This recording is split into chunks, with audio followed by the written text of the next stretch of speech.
Recording. Okay, we're live. It's October 22nd, and we're heading into Halloween. As a lot of people are excited about that, given the situation in the planet. The ghosts and the creepy and scary things are probably apropos for many things. We have a great guest today, and we're going to talk about, a lot of things, marketing and social media and so on, and how is AI impacting that world and beyond. But before we get going, let's have John Sibley Butler play some music. It's always now. Nothing ever goes away. Everything is here to stay. It's always now. It's always now. There never was a used to be. Everything is here with me. And it's always now.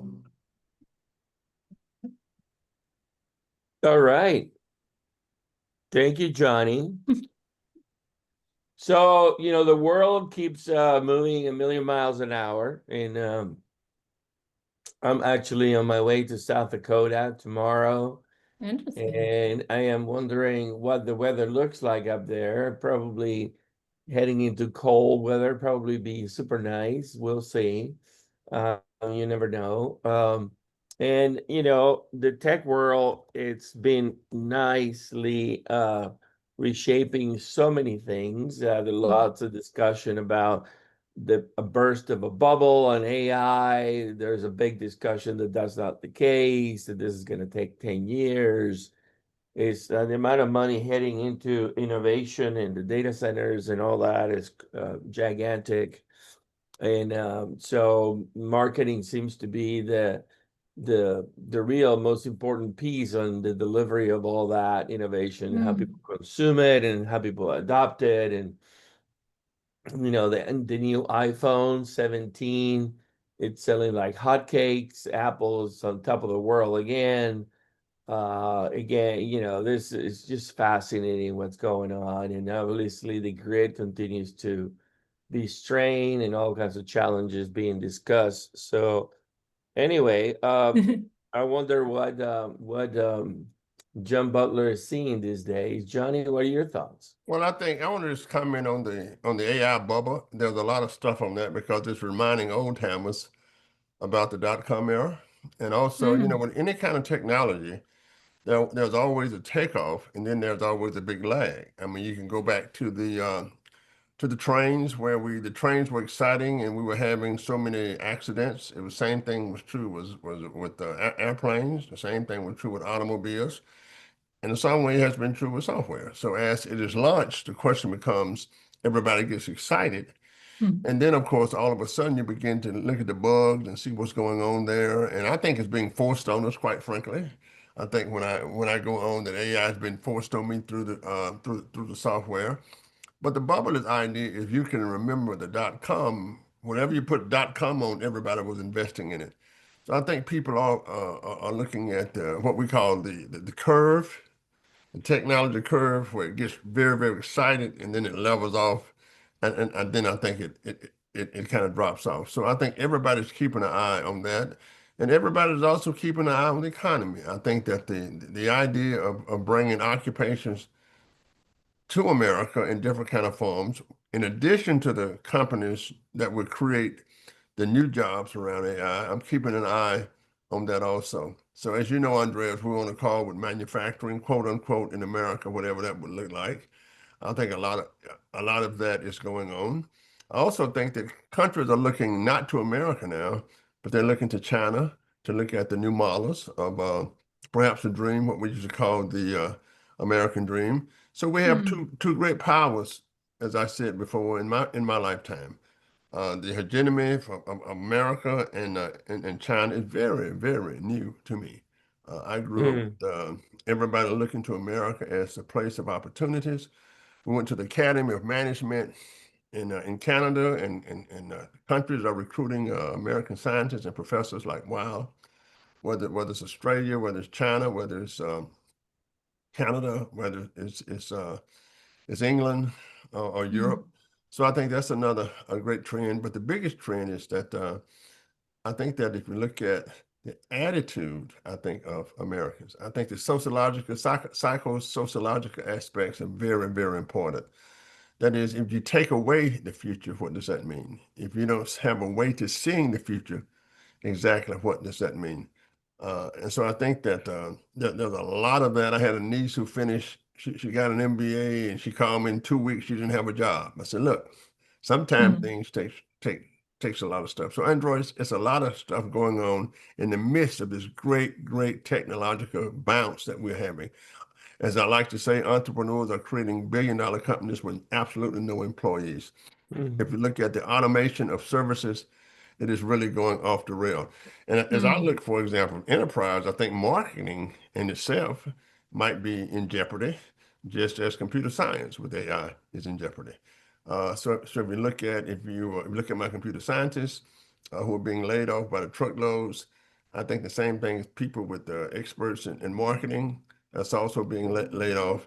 And finally, the internships, they're just way down because when you enter any kind of occupation as an intern, then you do the stuff that nobody wants to do, the gathering and the research, whether it's a law firm, whether it's a new company. But AI has picked that up, and so interns are down, and opportunities at the beginning of any kind of occupation always down. So we're Yep. looking at a new era, but we will overcome this area because it is creativity and freedom that will take us where we want to go in the future. Got it. Got it. Well, Llewellyn King, what say you? Well, I think we live in dichotomous times. You have a lot of difficulty for people meeting their bills, inflation, a lack of growth in real incomes, and at the same time, you have the stock market going absolutely crazy. I think there's a dichotomy too in the investment in AI. The very large firms are investing capital, whereas the smaller ones, the startups, the unseen, there are a lot of them now, are largely debt financed, and that's where the vulnerability is with the debt finance companies. If there's any perturbation, the price earnings ratios on the large companies are out of control. Nvidia at one point got up to over 70, a price earnings ratio of over 70. That does not seem a very healthy situation to me. We'd have to grow a lot more to justify that kind of price for the stock. So that's a concerned area, an area of concern. Meanwhile, in Washington, we don't recognize our own capital. The White House is knocking down, or the administration is knocking down the East Wing of the White House, destroying the cemetery, which has been part of the White House for a long time. And now we're going to have something very strange and very different and asymmetrical. People don't actually know what it's going to look like and are concerned. I certainly think that presidents have the entitlement to make changes to the White House, and all of them have. They put in things for their own comfort. They built the wings, but this is larger, bigger, and in my view, less justified, because if we have this huge ballroom attached to the White House, it's still inside the White House fence. So there's going to be a limited national use of it. You're not going to be able to rent it for your own party or to have a convention in, because it's inside the White House fence and subject to all the problems of that, primarily security, no parking in that area. It's not easy at all. And these buildings are very important to the sense of well-being in the Capitol. People like myself who worked there for 50 years in Washington were just absolutely shattered by the attack on the Capitol during the first Trump, at the end of the first Trump administration. We venerate that building, and we did not want to see it occupied by thugs. And now we venerate the White House, and we don't want to see it changed immutably. I mean, I'm sorry, I mean just the reverse. Yeah, but immutably, because you're not going to be able to return it to its former status. This ballroom, however beautiful it is, and we don't know, it may be a monstrosity, it may be an architectural wonder that is coming, and nobody wants it. It's not needed. Number 10 Downing Street doesn't have a ballroom. The Congress doesn't have a ballroom. Why does the White House need a ballroom suddenly? It hasn't been a difficulty putting a tent up once a year, which is about the average of a state business, a visit and a state dinner. It is a very precarious time. We have a very odd and again a dichotomous labor market. You cannot build all the buildings we'd like to build. We cannot build all the power plants we need to build. We cannot build any large because we don't have the skilled labor. On the other hand, if you have a degree in computer sciences, you're not going to get the jobs as easily as you did because AI is subtracting those jobs. I've talked about this on the broadcast over the years. AI is a subtractor. Eventually, it may lead to additions, but initially it's a vast subtractor, and that's how it differs from automation, which was an additive technology. It created things that people wanted, and therefore more jobs, more services. There's no evidence of more services or more jobs coming out of AI at present. So we're going to have a very difficult time. We're going to have to get used to the idea that the best, most solid, and reliable jobs are the old-fashioned artisanal ones, not those to do with computer programming, not to do with public service. In fact, very little to do with the service industry, because the service industries are being automated. So it's a dichotomous time, as I said. Fun. Well said. Well, let's hear what our guest has to say. Let me introduce her first. Let me see if I can do this right. I'm probably going to have to do a blend of Spanish pronunciation and English pronunciation. Yeah, do it. So this is welcome Michu Benaim Steiner, who is partner CEO of In-House International Creative. She's going to be with us for the hour.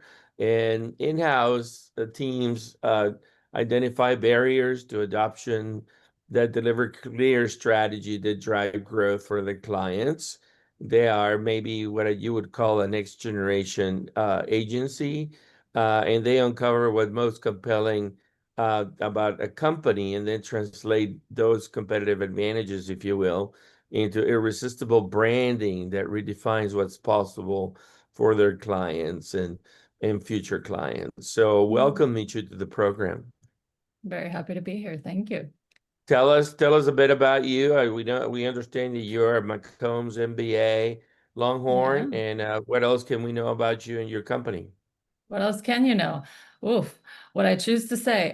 No, it's I'm very interested to follow up on what you all are talking about, because it really does connect with all the kinds of work that we are doing. So there is a kind of a general vibe of things moving too fast and feeling like there's a lot of volatility, and in response to volatility, people are impulsive, or the executives making decisions about business are being really impulsive, and that impulsivity creates a lot of anxiety. And a lot of, let's call it hair trigger financial market turmoil. So with all of that said, you have that, then you have AI sort of taking over the skills needed to do some jobs, right? Like if your job was to do data input, your job is over and the skill is no longer necessary, but how you manage data is still something that that you need someone to decide. And so all of that comes into this, all of that ties in together to what is it that the the big picture is telling us. It's telling us that maybe this is the moment where AI forces us to recapture what is important about being human and how humans connect with what they believe to be true, with what they believe to be valuable, and what they believe to be meaningful. And while branding is not necessarily the natural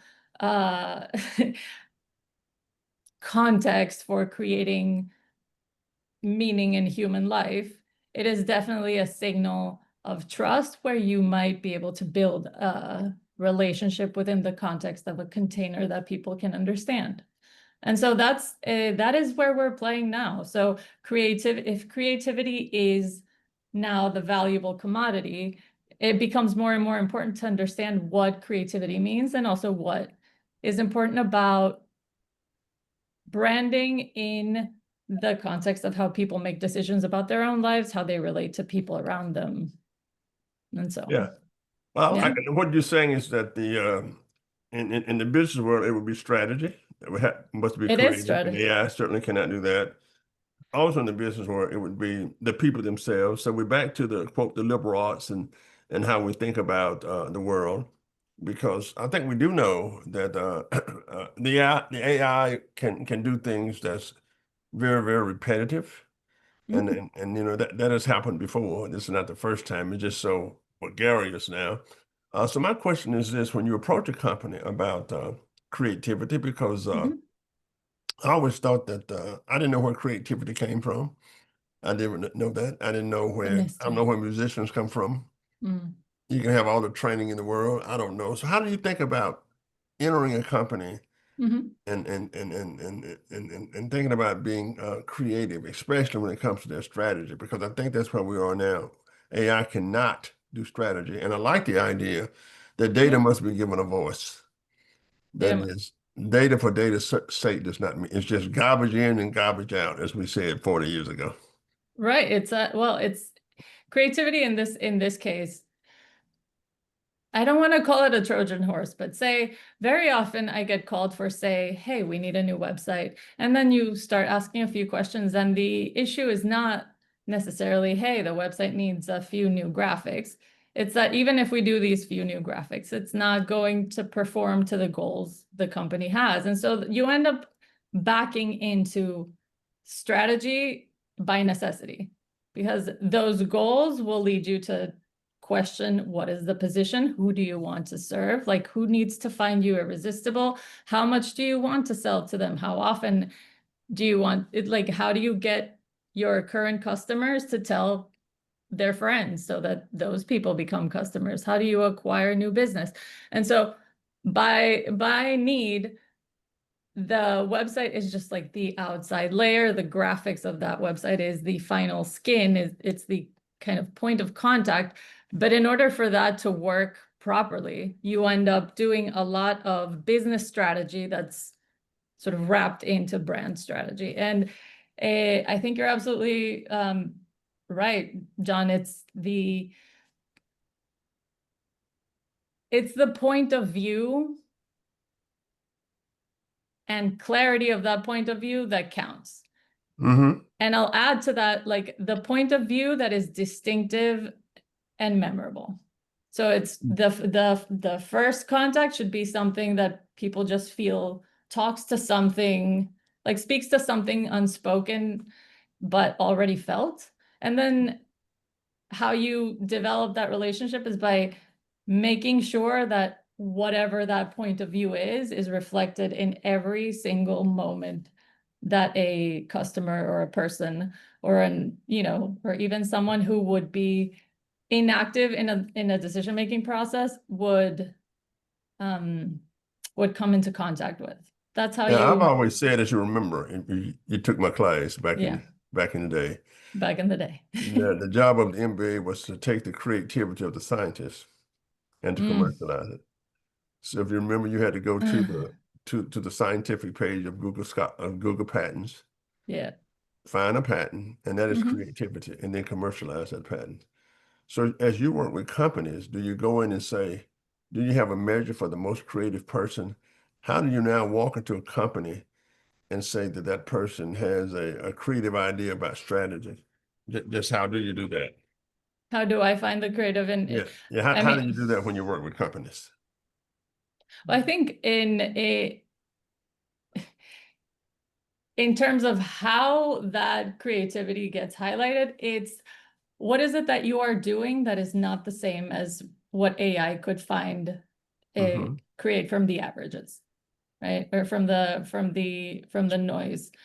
What is it that you are doing differently, and why does it matter? So there's this silly little kind of Mad Men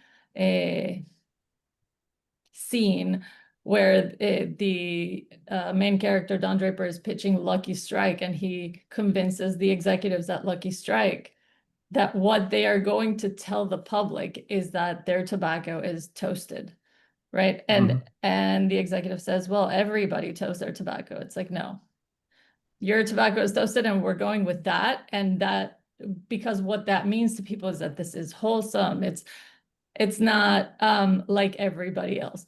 In the advertising world, of course, that is why we get a terrible reputation. It's because you're making a whole big thing out of nothing. But when it comes to science, it's not necessarily what the product does or what the technology does better, but why that better matters. I think so. Yeah, I think that's the key. You know, everybody talks about the data, but the key is to give the data a voice to help you in the future. Yeah. And I think the more that you read, the more that you understand the practical world, not just the theoretical academic world, but what people need. The old saying, as long as you meet the everyday needs of people, then you will have a successful business. And to that, I mean, I think back to the AI conversation, I think this is what has become interesting in my world, is that it is more important now than ever because of how the algorithms tend to personalize things, how AI tends to average thinking. It's a very efficient tool if you need to sort of boil down a lot of data that you've selected, but it's not great for understanding the deep and specific motivations of people. So still going out there and finding out what people care about, how exactly they go about their day without defaulting to the, the kind of the laziness of assumptions, is how business gets to win these days. And this is something that I keep thinking about and doing a lot these days, because in a couple of years ago, I saw that this is a fictional category, but that is kind of accepted by all. Climate technology, whether it's heat pumps, which are a fairly mature technology, or a grid scale batteries, or all the exciting stuff that's coming out of, hey, maybe we need to update the way that we consume electricity, the way that we make it, the way that we distribute it, so that we avail ourselves of better technology that's just not quite as wasteful or destructive. To do that, it's hard because the people who are founding these companies are often very idealistic and want people to buy for the same reasons that they built the company. And people don't buy for idealistic reasons, they buy for all kinds of reasons.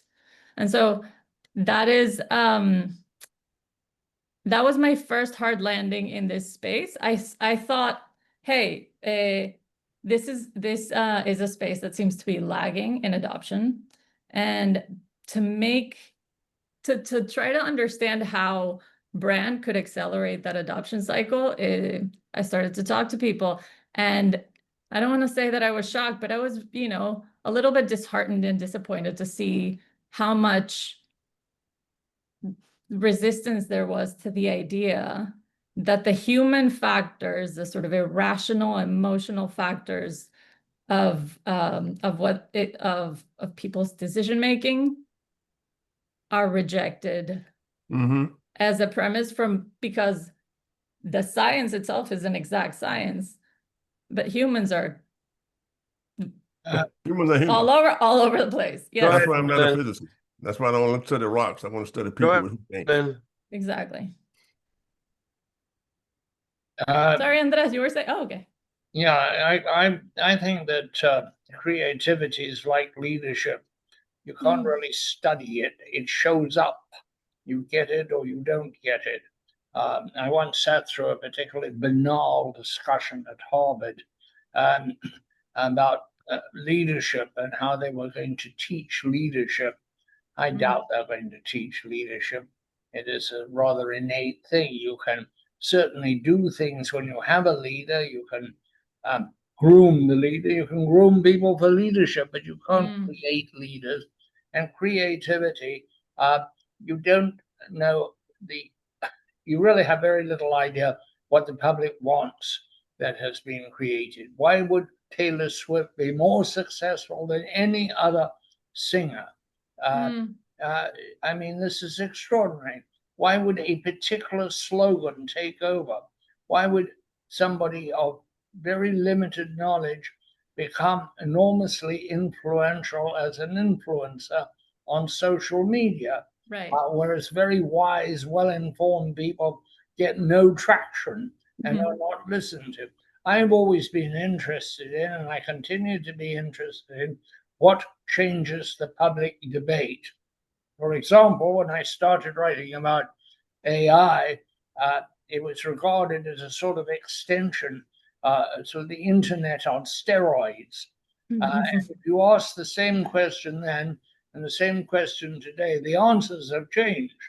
One question I asked was, if you hand over an operational technology to AI, can I get it back?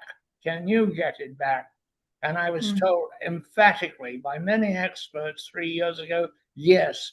Today, no, they're not so sure of that, and they're more reluctant to hand it over. This is particularly true in the electric power industry. Do you really want to hand over the operation of a utility to AI, or do you want to hand over an army to AI? You may want to go on fighting when you want to sign a peace or retreat. It's a very complex issue. And the thing about AI is there will be a lot of creative things done with it. But those things that change the world, that are seminal, if you take seminal to mean something after which nothing is the same again, those things are capricious, very difficult to know. If we knew them, we would do those. You know, I used to run conferences. I ran more than 1,000 conferences, some of which were very successful and some of which were not successful at all. And my staff would say to me, why don't we just run the successful one? I said, well, you tell me which ones they're going to be, and we'll do that. The judging of public reaction, and also what is the thing that changes the debate? It's very difficult to know. The public debate changes all the time, and it can be progressive or regressive, but it is always in a state of change. And there are a few exceptions. There are a few things that seem to defy the normal stimuli in the marketplace and in debate. I think, for example, of those products that are classless. Jeans are largely classless. People have been trying to make upmarket jeans forever. Jeans are jeans. The Volkswagen Beetle was the generic car. When they started putting more chrome on it, they lost everything. But there are very few of those. Coca-Cola has had an incredible run as the absolute product that cannot be equaled, imitated, and has seen off all of its competitors, including Pepsi and Royal Crown and many others. Why Coca-Cola? Is it the name? Is it habit? I think these things are very complex, and I don't think they will be answered by AI. What I am interested in, I'm interested to hear what you think. So let me chime in real quick in something that you guys are talking. A lot of thoughts are coming to my head. So I think about it in a different way, perhaps. I see AI as the great equalizer. What do I mean by that? 100 years ago, 50 years ago, or even 25 years ago, all that mattered in terms of scaling was the amount of employees, your workforce, the size of your workforce. And hence, the bigger companies had a huge advantage over the little companies. As automation has been more successful in all its forms, communications, chips, memory, computing, Right. so on and so on. Now we sit here with AI, where one person can build a billion-dollar company or maybe a trillion-dollar company with one employee. And I think about branding, and I think about what you're just talking, Michu, that maybe it's mass customization. You know, everybody wants to be unique, everybody wants to feel special. And a lot of that has to be with what's going on with the market segmentation and influencers. But I think Right. about two things. I think about pet rocks and when they happened, you know, a long, long, long time ago, and people would pay for pet rocks. And then there was a phase, I forget the years, but there was a phase about oxygen bars. Yeah. And your comment about energy is an interesting one, right? Because humans in general are not going to want to pay more, or are not going to want to see value on what they think it's human rights services, you know, water, air, energy, so on. I mean, most people think that that should be free. So my question, coming back to the three of you, is, shouldn't this be the age of the small company? Shouldn't the small company be able to compete with the big boys? And shouldn't there be then a significant shift of wealth creation, of power dissipation, power transfer, because smaller companies, you know, if you wanted to be whatever, you know, I want to have the largest activist company for decarbonization in the planet, and it's just me. Can AI help me write the business plan, create the steps to take the business plan into action? And my little company becomes the largest activist in the world around decarbonization, and I become a billionaire doing that. I'm just picking as an example. Well, I think the answer is the big companies are out there hunting to buy up their opposition. And if you have small success, the golden age really was years ago when you had shopkeepers. Each company was a store or something quite small. Then with the Industrial Revolution, we got large companies. We got the steel merchants, the coal merchants, the oil monopolies, and it changed. I think we're headed to a time when there is so much money in so few hands that they will buy out their opposition, and it's going to be very difficult to maintain a profitable small company for any length of time. If you go to the public markets to get equity financing, you also become vulnerable to a takeover. So I think that in principle, you're right, but there's another force at work here, which is the hegemony of the large over the small. But maybe the large will be smaller than it has been. Maybe the size of large will be smaller. Once you've got a new thing, you've got such concentration of wealth. Yes. I have read the book that I can't remember her name offhand, but the New Zealand woman wrote about Facebook, and she was with Mark Zuckerberg at a conference of heads of state, 10 people who headed fairly important countries. And she suddenly was struck by the idea that none of them would be in office 10 years from that date. But Zuckerberg would still be there. Facebook would still be there, and probably richer and more influential. If you apply that thinking, you created a new aristocracy, which is not landowning as traditional aristocracy is, but which owns the wealth and has a disproportionate ability to get its own way. Absolutely. I agree with that. It's in the cloud now. It's the cloud. Yeah. Go ahead, Michelle. Well, Andres, you might have sort of lived through this. I grew up in Venezuela until I was 16 and went away to college. And one of the things that happened through my sort of childhood into adolescence was seeing what happens when hyper concentration of wealth accelerates, and then it creates a kind of a two-tier system where it seems like the people up the top really control